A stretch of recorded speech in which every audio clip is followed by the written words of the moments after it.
नमो भगवते वासुदेवाय। जय श्री कृष्णा। प्रिय भक्तजनों, आज की वीडियो में हम आपको 8, 9, 10 3 अध्याय की कथा सुनाएंगे। तो सभी भक्तजन हमारी कथा को बड़े श्रद्धा भाव और प्रसन्न चित्त मन से सुने। आइए भक्तों, हम अपनी कथा को प्रारंभ करते हैं। उससे पहले जो भक्त हमारे चैनल पर नए आए हैं, जिन्होंने अभी तक हमारे चैनल को सब्सक्राइब नहीं किया है, वो हमारे चैनल को सब्सक्राइब करें, वीडियो को लाइक करें और कमेंट में ओम नमो भगवते वासुदेवाय अवश्य लिखें। चित्रगुप्त ने उन दोनों के कर्मों की आलोचना करते दूतों से कहा कि बड़े भाई कुंडल को घोर नरक में डालो और दूसरे भाई कुंडल को स्वर्ग में ले जाओ, जहां उत्तम भोग है। तब एक दूत तो कुंडल को नरक में फेंकने के लिए ले गया और दूसरा दूत बड़ी नम्रता से कहने लगा कि हे विकुंडल, चलो तुम अच्छे कर्मों से स्वर्ग को प्राप्त होकर अनेक प्रकार के भोगों को भोगो। तब विकुंडल बड़े विस्मय के साथ मन में संशय धारण कर दूत से कहने लगा कि हे यमदूत, मेरे मन में बड़ी भारी शंका उत्पन्न हो गई है, अतएव मैं तुमसे कुछ पूछता हूँ, कृपया करके मेरे प्रश्नों का उत्तर दो। हम दोनों भाई एक ही कुल में उत्पन्न हुए, एक जैसे ही कर्म करते रहे। दोनों भाइयों ने कभी कोई शुभ कार्य नहीं किया, फिर एक को नरक क्यों और दूसरे को स्वर्ग किस कारण प्राप्त हुआ? मैं अपने स्वर्ग के में आने का कोई कारण नहीं देखता। तब यमदूत कहने लगे कि हे विकुंडल, माता पिता, पुत्र पत्नी, भाई बहन से सब संबंध जन्म के कारण होते हैं और जन्म कर्म को भोगने के लिए ही प्राप्त होता है। जिस प्रकार एक वृक्ष पर अनेक पक्षियां का आगमन होता है, उसी तरह संसार में पुत्र, भाई, माता पिता का भी संगम होता है। इनमें से जो जैसे जैसे कर्म करता है वैसे ही फल भोगता है। तुम्हारा भाई अपने पाप कर्मों से नरक में गया, तुम अपने पुण्य कर्म के कारण स्वर्ग में जा रहे हो। तब विकुंडल ने आश्चर्य से पूछा कि मैंने तो आजन्म कोई धर्म का कार्य नहीं किया, सदैव पापों में ही लगा रहा। मैं अपने पुण्य कर्म को नहीं जानता। यदि तुम मेरे पुण्य कर्म को जानते हो तो कृपा करके बताइए। तब देवदूत ने कहा कि मैं सब प्राणियों को भली प्रकार जानता हूँ, तुम नहीं जानते। सुनो, हरिमित्र का पुत्र सुमित्र नाम का ब्राह्मण था, जिसका आश्रम यमुना नदी के दक्षिणोत्तर दिशा में था। उसके साथ जंगल में भी तुम्हारी मित्रता हो गई और उसके साथ तुमने 2 बार माघ मास में श्री यमुना जी में स्नान किया था। पहली बार स्नान करने से तुम्हारे सब पाप नष्ट हो गए और दूसरी बार स्नान करने से तुमको स्वर्ग प्राप्त हुआ। सो हे वैश्वर, तुमने जो 2 बार माघ स्नान किया, इसी के पुण्य फल से तुमको स्वर्ग प्राप्त हुआ है और तुम्हारा भाई नरक को प्राप्त हुआ। दत्तात्रेय जी कहने लगे कि इस प्रकार वह भाई के दुखों से अति दुखित होकर नम्रता पूर्वक मीठे वचनों से दूत से कहने लगा कि हे दूतों, सज्जन पुरुषों के साथ पग चलने से मित्रता हो जाती है और यह कल्याणकारी होती है। मित्र प्रेम की चिंता न करते हुए तुम मुझको इतना बताने की कृपा करो कि कौन से कर्म से मनुष्य यमलोक को प्राप्त नहीं होता, क्योंकि तुम सर्वज्ञ हो। यमदूत कहने लगे कि तुमने बड़ी सुंदर वार्ता पूछी है। यद्यपि मैं पराधीन हूं, फिर भी तुम्हारे स्नेहवश अपनी बुद्धि के अनुसार बतलाता हूं। जो प्राणी का काया, वाचा और मनसा से कभी दूसरों को दुख नहीं देते, वे यमलोक नहीं जाते। हिंसा करने वाले वेद, यज्ञ, तप और दान से भी उत्तम गति को नहीं पाते। अहिंसा सबसे बड़ा धर्म। तप और दान ऋषियों ने बताया है। जो मनुष्य जल या पृथ्वी पर रहने वाले जीवों को अपने भोजन के लिए मारते हैं, वे कालसूत्र नामक नरक में पड़ते हैं।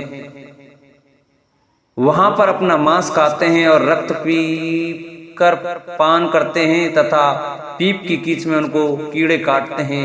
हिंसक, जन्मांध, काने, उबड़े, लूले, लंगड़े, दरिद्र और अंगहीन होते हैं। इसका कारण इस लोक तथा परलोक में सुख की इच्छा करने वाले को काया, वाचा तथा मन में दूसरों को द्रोह नहीं करना चाहिए। जो हिंसा नहीं करते उनको किसी प्रकार का भय नहीं होता। जिस तरह सीधी और टेढ़ी दोनों प्रकार की बहने वाली नदियां समुद्र में मिल जाती हैं, वैसे ही सब धर्म अहिंसा में प्रवेश कर जाते हैं। ब्रह्मचारी, गृहस्थ, वानप्रस्थी तथा यति सभी अपने अपने धर्म का पालन करने और जितेंद्रिय रहने से ब्रह्मलोक को प्राप्त करते हैं। जो जलाशय आदि बनाते हैं और सदैव 5 यज्ञ करते हैं वे यमपुरी में नहीं जाते। जो इंद्रियों के वशीभूत नहीं हैं, वेदवादी और नित्य ही अग्नि अर्थात हवन आदि का पूजन करते हैं, वे स्वर्ग को जाते हैं। युद्ध भूमि में जो सूरवीर मर जाते हैं वे सूर्यलोक को प्राप्त होते हैं। जो अनाथ स्त्री शरण में आए हुए तथा ब्राह्मण की रक्षा के लिए प्राण देते हैं वे कभी स्वर्ग से नहीं लौटते। जो मनुष्य लूले, लंगड़े, वृद्ध, अनाथ तथा गरीबों का पालन करते हैं वे भी स्वर्ग में जाते हैं। जो मनुष्य गौओं के लिए पानी का आश्रय करते हैं तथा कुआं, तालाब और बावड़ी बनवाते हैं वे सदैव स्वर्ग में निवास करते हैं। जैसे जैसे जीव इनमें पानी पीते हैं वैसे ही उनका धर्म बढ़ता है। जल से ही मनुष्य के प्राण हैं, इसलिए जो प्याऊ आदि लगाते हैं वे अक्षय स्वर्ग को प्राप्त होते हैं। बड़े बड़े यज्ञ भी वे फल नहीं देते जो अधिक छाया वाले वृक्ष मार्ग में लगाने से देते हैं। जो मनुष्य वृक्ष रोपण करता है वह सदैव दानी और यज्ञ करने वाला होता है। जो अच्छे फल और अच्छी छाया वाले मार्ग के वृक्षों को काटता है वह नरकगामी होता है। यह घर तीर्थ के समान है और उस घर में कभी यमदूत नहीं जाते। तुलसी की सुगंध से पितरों का चित्त आनंदित हो जाता है और वे विमान में बैठकर विष्णु लोक को जाते हैं। नर्मदा नदी का दर्शन, गंगा का स्नान और तुलसी का स्पर्श यह सब बराबर बराबर फल देने वाला है। हर एक द्वादशी को ब्रह्मा भी तुलसी का पूजन करते हैं। रत्न, सोना, फूल तथा मोती की माला के दान का इतना पुण्य नहीं जितना तुलसी की माला के दान का है। जो फल आम के 1000 और पीपल के 100 वृक्षों को लगाने से होता है वह तुलसी के एक पौधा के लगाने से होता है। पुष्कर आदि तीर्थ, गंगा आदि नदी, वासुदेव आदि देवता सभी तुलसी में वास करते हैं। जो एक बार, 2 या 3 बार रेवा नदी से उत्पन्न शिव या वन में रखी हुई शिव की मूर्ति की पूजा करता है और सदैव ओम नमः शिवाय मंत्र का जाप करता है, यमलोक की कथा भी नहीं सुनता। प्रसंग, शत्रुता, अभिमान से शिव पूजा के समान पापों को नष्ट करने वाला तथा कीर्ति देने वाला 3 लोक में और कोई काम नहीं है। जो शिवालय स्थापित करते हैं वे शिवलोक में जाते हैं। ब्रह्मा, विष्णु तथा शिव का मंदिर बनाकर मनुष्य वैकुंठवासी होता है। जो भगवान की पूजा के लिए फूलों का बाग लगाते हैं वे धन्य हैं। जो माता पिता, देवता और अतिथियों का सदैव पूजन करते हैं वे ब्रह्मलोक को प्राप्त होते हैं।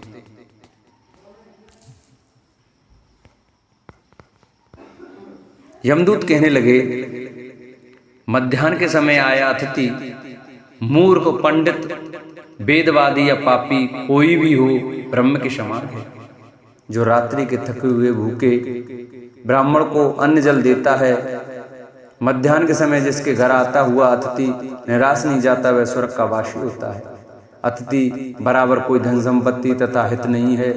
बहुत से राजा और मुनि अतिथि सत्कार से ब्रह्मलोक को प्राप्त हुए हैं। जो एक समय आलस्य से भी अतिथि को भोजन करा दे वह यम द्वार नहीं देखता। केसरी ध्वज से वैवस्त्र देव ने कहा है कि जो कोई इस कर्म भूमि मृत्यु लोक से स्वर्गलोक जाने की इच्छा रखता हो वह अन्न का दान करे।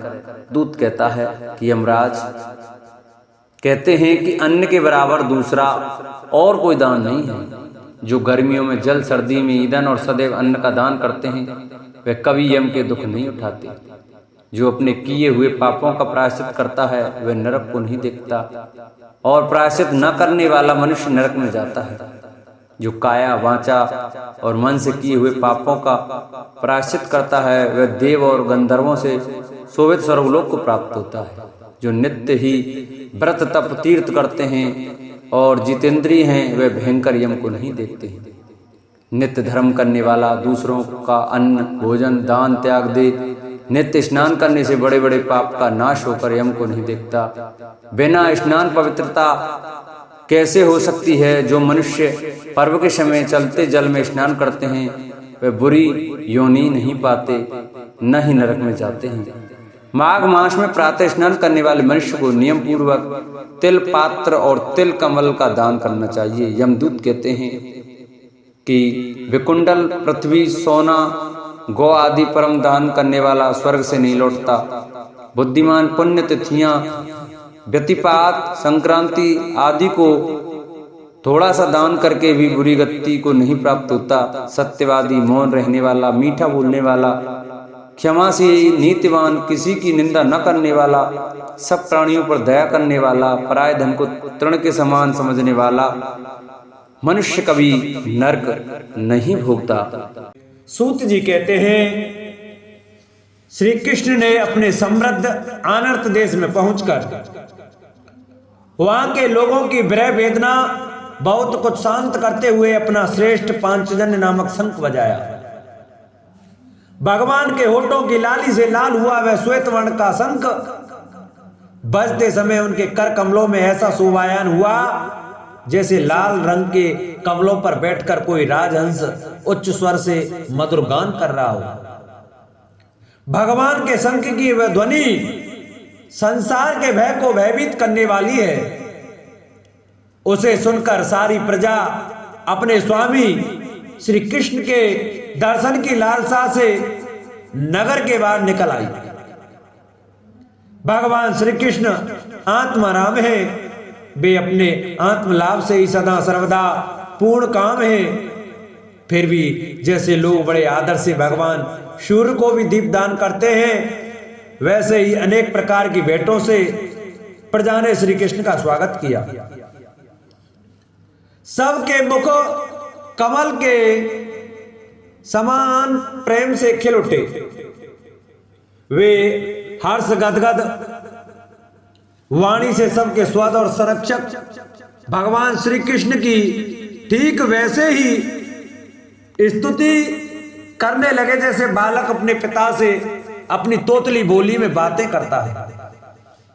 स्वामी, हम आपके उन चरण कमलों को सदा सर्वदा प्रणाम करते हैं, जिनकी वंदना ब्रह्मा, शंकर और इंद्र तक करते हैं, जो इस संसार में परम कल्याण चाहने वालों के लिए सर्वोत्तम आश्रय है, जिनकी शरण ले लेने पर परम समर्थ काल भी एक बाल तक बांका नहीं कर सकता। विश्व भावन आप ही हमारे माता, स्वद, स्वामी और पिता हैं। आप ही हमारे सदगुरु और परम आराध्य देव हैं। आपके चरणों की सेवा से हम कृतार्थ हो रहे हैं। आप ही हमारा कल्याण करें। हम आपको पाकर सनाथ हो गए, क्योंकि आपके सर्व सौंदर्य सार अनुपम रूप का हम दर्शन करते रहते हैं। कितना सुंदर मुख है, प्रेमपूर्ण मुस्कान से स्निग्ध चितवन, यह दर्शन तो देवताओं के लिए भी दुर्लभ है। कमल नयन श्री कृष्ण, जब आप अपने बंधु बांधवों से मिलने के लिए हस्तिनापुर अथवा मथुरा ब्रजमंडल चले जाते हैं, तब आपके बिना हमारा एक एक क्षण कोट कोट वर्षों के समान लंबा हो जाता है। आपके बिना हमारी दशा वैसी हो जाती है जैसे सूर्य के बिना आंखों की। भक्त वत्सल भगवान श्री कृष्ण प्रजा के मुख से ऐसे वचन सुनते हुए और अपनी कृपामय दृष्टि से उन पर अनुग्रह की वृष्टि करते हुए द्वारका में प्रविष्ट हुए। जैसे नाग अपनी नगरी भोगवती पातालपुरी की रक्षा करते हैं, वैसे ही भगवान की वे द्वारकापुरी भी मधु, भोज, दर्शा, अरह, कुकुर, अंधक और वृष्णवंशी यादवों से, जिनके पराक्रम की तुलना और किसी से भी नहीं की जा सकती, सुरक्षित थी। वह पूरी समस्त ऋतुओं के संपूर्ण वैभव से संपन्न एवं पवित्र वृक्षों एवं लताओं के कुंजों से युक्त थी। स्थान स्थान पर फलों से पूर्ण उद्यान, पुष्प वाटिका एवं क्रीड़ावन थे। बीच बीच में कमल युक्त सरोवर नगर की शोभा बढ़ा रहे थे। नगर के फाटकों, महल के दरवाजों और सड़कों पर भगवान के स्वागतार्थ बंधन वारे लगाई गई थी। चारों ओर चित्र विचित्र ध्वजा पताकाएं फहरा रही थी।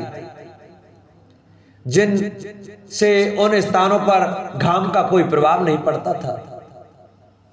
उसके राजमार्ग, अन्य सड़कें, बाजार और चौक झाड़ बुहार कर सुगंधित जल से सींच दिए गए थे और भगवान के स्वागत के लिए बरसाए हुए फल फूल, अक्षत अंकुर चारों ओर बिखरे हुए थे। घरों के प्रत्येक द्वार पर दही, अक्षत, फल, ईख, जल से भरे हुए कलश, उपहार की वस्तुएं और धूप दीप आदि सजा दिए गए थे। औरदार शिरोमणि वसुदेव, अक्रूर, उग्रसेन, अद्भुत पराक्रमी बलराम, प्रद्युम्न, चाणूरदेशण और जामवंती नंदन साम्ब ने जब यह सुना कि हमारे प्रियतम भगवान श्री कृष्ण आ रहे हैं, तब उनके मन में इतना आनंद उमड़ा कि उन लोगों ने अपनी सभी आवश्यक कार्य, सोना, बैठना और भोजन आदि छोड़ दिए। प्रेम के आवेग से उनका हृदय उछलने लगा। वे मंगल शकुन के लिए एक गजराज को आगे करके स्वत्यन पाठ करते हुए और मांगलिक सामग्रियों से सुसज्जित ब्राह्मणों को साथ लेकर चले। शंख और तुरई आदि बाजे बजने लगे और वेद ध्वनि होने लगी। वे सब हर्षित होकर रथों पर सवार हुए और बड़ी आदर बुद्धि से भगवान की अगवानी करने चले। साथ ही भगवान श्री कृष्ण के दर्शन के लिए उत्सुक सैकड़ों श्रेष्ठ वारांगनाएं, जिनके मुख कपोलों पर चमचमाते हुए कुंडलों की कांति पड़ने से बड़े सुंदर दिखते थे, पालकियों पर चढ़कर भगवान की अगवानी के लिए चली। बहुत से नट, नाचने वाले, गाने वाले, बिदर, बखानने वाले, सूत, मागध और बंदीजन भगवान श्री कृष्ण के अद्भुत चरित्रों का गायन करते हुए चले। भगवान श्री कृष्ण ने बंधु बांधवों, नागरिकों और सेवकों से उनकी योग्यता के अनुसार अलग अलग मिलकर सबका सम्मान किया। किसी को सिर झुकाकर प्रणाम किया, किसी का वाणी से अभिवादन किया, किसी को हृदय से लगाया, किसी से हाथ मिलाया, किसी की ओर देखकर मुस्कुरा कर भर दिया और किसी को केवल प्रेम भरी दृष्टि से देख लिया। जिसकी जो इच्छा थी उसे वही वरदान दिया। इस प्रकार चांडाल पर्यंत सबको संतुष्ट करके गुरुजन सपत्नीक ब्राह्मण और वृद्धों का तथा दूसरे लोगों का भी आशीर्वाद ग्रहण करते हुए एवं बंदी जनों से विरुद्धावली सुनते हुए सबके साथ भगवान श्री कृष्ण ने नगर में प्रवेश किया। सौनक जी, जिस समय भगवान राजमार्ग से जा रहे थे उस समय द्वारका की कुल कामनियां भगवान के दर्शनों को ही परमानंद मानकर अपनी अपनी अटारियों पर चढ़ गई। भगवान का वक्ष स्थल मूर्तिमान सौंदर्य लक्ष्मी का निवास स्थान है। उनका मुखारविंद नेत्रों के द्वारा पान करने के लिए सौंदर्य सुधा से भरा हुआ पात्र है। उनकी भुजाएं लोकपालों को भी शक्ति देने वाली हैं। उनके चरण कमल भक्त परमहंसों के आश्रय हैं। उनके अंग अंग शोभा के धाम है। भगवान की इस छवि को द्वारकावासी नित्य निरंतर निहारते रहते हैं, फिर भी उनकी आंखें एक क्षण के लिए भी तृप्त नहीं होती। द्वारका के राजपथ पर भगवान श्री कृष्ण के ऊपर श्वेत वर्ण का छत्र तना हुआ था। श्वेत चवट डुलाए जा रहे थे। चारों ओर से पुष्पों की वर्षा हो रही थी। वे पीतांबर और बनमाला धारण किए हुए थे। इस समय में ऐसे शोभायन हुए मानो श्याम मेघ एक ही साथ सूर्य, चंद्रमा, इंद्रधनुष और बिजली से शोभायन हो। भगवान सबसे पहले अपने माता पिता के महल में गए। वहां उन्होंने बड़े आनंद से देवकी आदि सातों माताओं को चरणों पर सिर रखकर प्रणाम किया। माताओं ने उन्हें अपने हृदय से लगाकर गोद में बिठा लिया।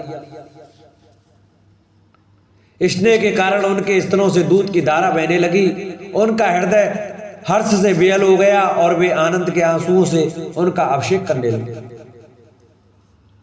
माताओं से आज्ञा लेकर वे अपने समस्त भोग सामग्रियों से संपन्न सर्वश्रेष्ठ भवन में गए।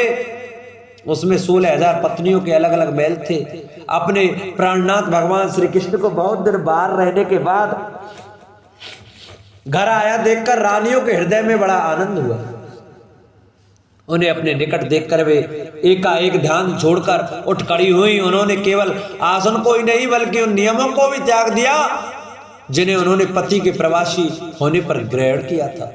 उस समय उनके मुख और नेत्रों में लज्जा छा गई। भगवान के प्रति उनका भाव बड़ा ही गंभीर था। उन्होंने पहले मन ही मन, फिर नेत्रों के द्वारा और तत्पश्चात पत्रों के बहाने शरीर से उनका आलिंगन किया। शौनक जी, उस समय उनके नेत्रों में जो प्रेम के आंसू झलक आए थे, उन्हें संकोचवश उन्होंने बहुत रोका। फिर भी व्यवस्था के कारण वे ढलक ही गए। यद्यपि भगवान श्री कृष्ण एकांत में सर्वथा ही उनके पास रहते थे, तथापि उनके चरण कमल उन्हें पद पद पर नए नए जान पड़ते। भला स्वभाव से ही चंचल लक्ष्मी, जिन्हें एक क्षण के लिए भी कभी नहीं छोड़ती, उनकी सन्निधि से किस स्त्री को तृप्ति हो सकती है। जैसे वायु बांसों के संघर्ष से दावानल पैदा करके उन्हें जला देता है, वैसे ही पृथ्वी के भार भूत और शक्तिशाली राजाओं में परस्पर फूट डालकर बिना शस्त्र ग्रहण किए ही भगवान श्री कृष्ण ने उन्हें कई अक्षौणी सेना सहित एक दूसरे से मरवा डाला और उसके बाद आप भी उपराम हो गए। साक्षात परमेश्वरी ही अपनी लीला से इस मनुष्य लोक में अवतीर्ण हुए थे और सहस्त्रों रमणी रत्नों में रहकर उन्होंने साधारण मनुष्य की तरह क्रीड़ा की। जिनकी निर्मल और मधुर हंसी उनके हृदय के उन्मुक्त भावों को सूचित करने वाली थी, जिनकी लजीली चितवन की चोट से बेसुध होकर विश्व विजयी कामदेव ने भी अपने धनुष का परित्याग कर दिया था। वे कमनीय कामनियां अपने काम विलासों से जिनके मन में तनिक भी क्षोभ नहीं पैदा कर सकी, उन असंग भगवान श्री कृष्ण को संसार के लोग अपने ही समान कार्य करते देखकर आसक्त मनुष्य समझते हैं। यह उनकी मूर्खता है। यही तो भगवान की भगवत्ता है कि वे प्रकृति में स्थित होकर भी उसके गुणों से कभी लिप्त नहीं होते। जैसे भगवान की शरणागत बुद्धि अपने में रहने वाले प्राकृतिक गुणों से लिप्त नहीं होती, वे मूढ़ स्त्रियां भी श्री कृष्ण को अपना एकांत से भी स्त्री परायण भक्ति समझ बैठी थी, क्योंकि वे अपने स्वामी के ऐश्वर्य को नहीं जानते थे। ठीक वैसे ही जैसे अहंकार की वृत्तियां ईश्वर को अपने धर्म से युक्त मानती हैं। अब सुने परीक्षित जी का जन्म। शौनक जी ने कहा, अश्वत्थामा ने जो अत्यंत तेजस्वी ब्रह्मास्त्र चलाया था, उससे उत्तरा का गर्भ नष्ट हो गया था, परंतु भगवान ने उसे पुनः जीवित कर दिया। उस गर्भ से पैदा हुआ महाज्ञानी महात्मा परीक्षित के, जिन्हें सुखदेव जी ने ज्ञानोपदेश दिया था, जन्म कर्म मृत्यु और उसके बाद जो गति उन्हें प्राप्त हुई, वह सब यदि आप ठीक समझे तो कहें, हम लोग बड़ी श्रद्धा के साथ सुनना चाहते हैं। सूत जी ने कहा, धर्मराज युधिष्ठिर अपनी प्रजा को प्रसन्न रखते हुए पिता के समान उसका पालन करने लगे। भगवान श्री कृष्ण के चरण कमलों के सेवन से वे समस्त भोगों से निष्प्रय हो गए थे।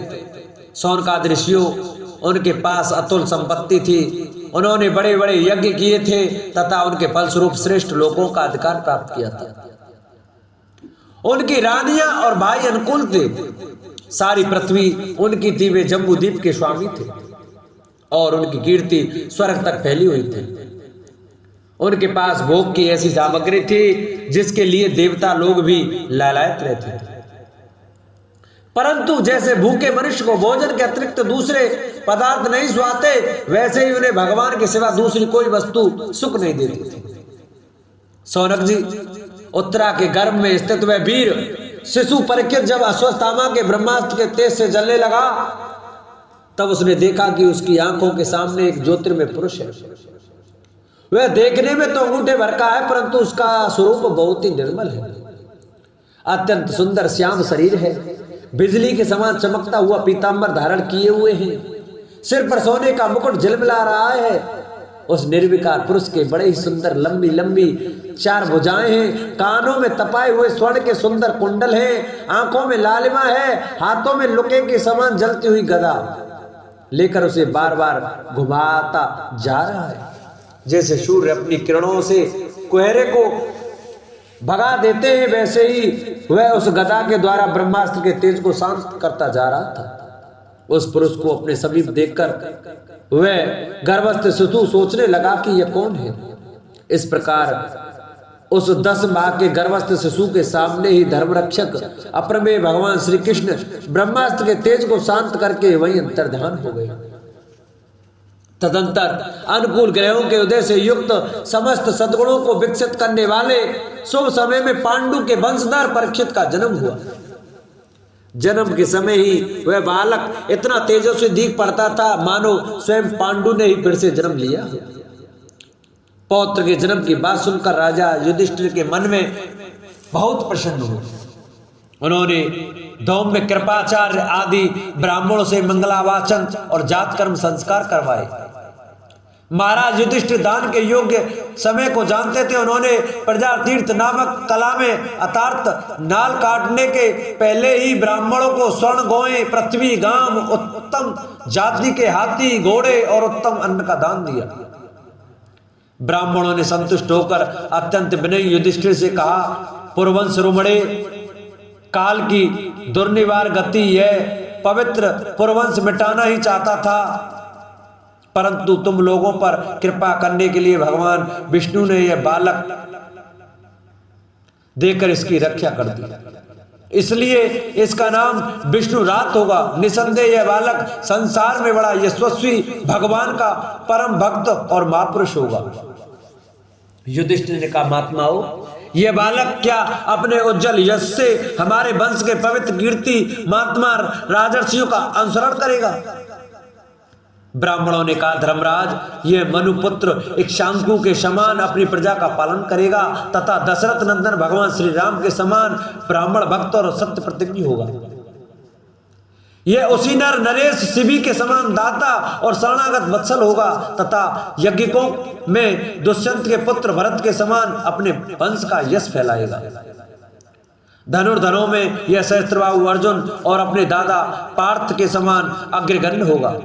यह अग्नि के समान दुर्धस और समुद्र के समान दुस्तर होगा। यह सिंह के समान पराक्रमी, हिमाचल की तरह आश्रय लेने योग्य, पृथ्वी के सदृश तितिक्षु और माता पिता के समान सहनशील होगा। इसमें पितामह ब्रह्मा के समान समता रहेगी। भगवान शंकर की तरह यह कृपालु होगा और संपूर्ण प्राणियों को आश्रय देने में यह लक्ष्मीपति भगवान विष्णु के समान होगा। यह समस्त सद्गुणों की महिमा धारण करने में श्री कृष्ण का अनुयायी होगा। रंत देव के समान उदार होगा और ययाति के समान धार्मिक होगा। धैर्य में बलि के समान और भगवान श्री कृष्ण के प्रति दृढ़ निष्ठा में यह प्रहलाद के समान होगा।